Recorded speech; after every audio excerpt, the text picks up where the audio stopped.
This presentation will be about City Free of Air Pollution, Steps Toward a Cleaner and Healthier Future by Joyce Chen, Marcia Nasboot, and Jaden Ha. Table of Contents. We're going to go over introduction, health effects, connections to climate change, solutions to vehicle emissions, government policies and global efforts, and lastly, technology and innovations. Introduction. In the 1900s, economies shifted from rural to urban as new technologies emerged. Machines replaced manual labor and the assembly line brought lasting changes to air quality. Mass production of automobiles lowered prices and increased ownership. However, this rise led to problems. Nitrogen oxide and VOC emissions from cars contribute to photochemical smog, especially in NYC and Los Angeles. In 1967, NYC was the most polluted city in the country. The 1967 killer smog of NYC was demonstrated as a disaster which killed 168 residents. It was caused by a stagnant mass of air that covered the city, which trapped the pollutants overhead. During the 21st century, regulations were passed by Congress, which brought widespread attention to the issue. The Clean Air Act established a framework for regulating emissions of pollutants in the U.S. and mandates of the EPA to set National Ambient Air Quality standards for the 6 critical pollutants: tropospheric, ozone, particulate matter, nitrogen dioxide, carbon monoxide, and lead. As you can see, the equation below shows how nitrogen oxide and VOC emissions from cars react with the sunlight to form the chemical smog in the air. Health effects. Smog from vehicle emissions could lead to respiratory issues such as asthma, coughing, bronchitis, and irritation of the eyes, nose, and the throat.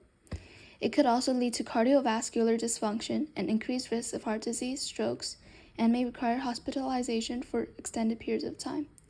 Further, it could lead to increased risk of cancer, which negatively impacts an individual's health. Other health issues include birth defects, disorders, diabetes, and premature deaths. Carbon dioxide released in the environment contributes heavily to the greenhouse gas effect and causes global climate change. Climate change contributes to a wide variety of issues worldwide, from lowering crop growth to causing rising sea levels. The biggest change we can make in solving this problem is by lowering the impact of cars.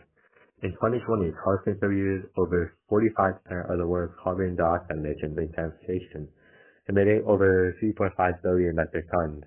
You can help reduce this number by using public transportation, carpooling, and avoiding idling.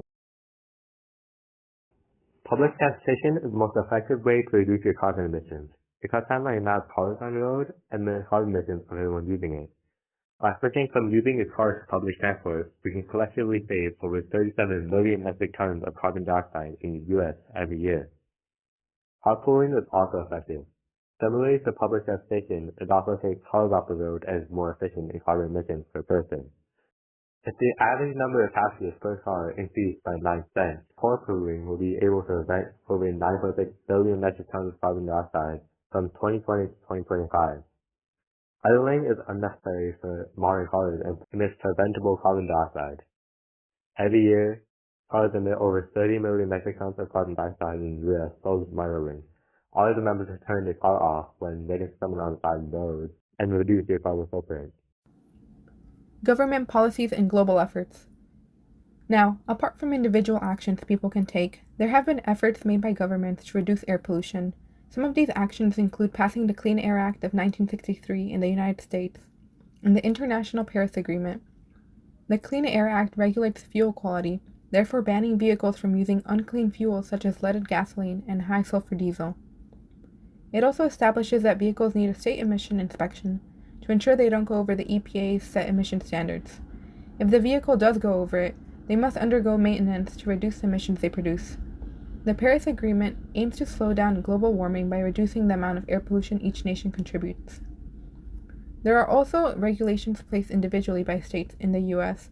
to lower the levels of harmful emissions vehicles produce. Future technology and innovations.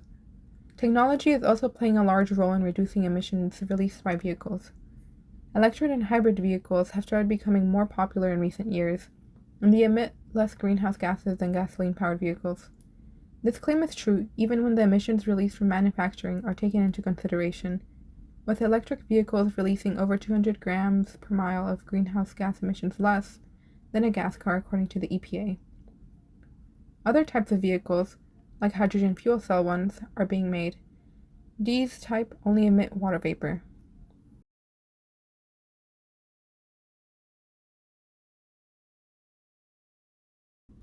And here's a link for a petition to reduce vehicle emissions in New York City. Thank you.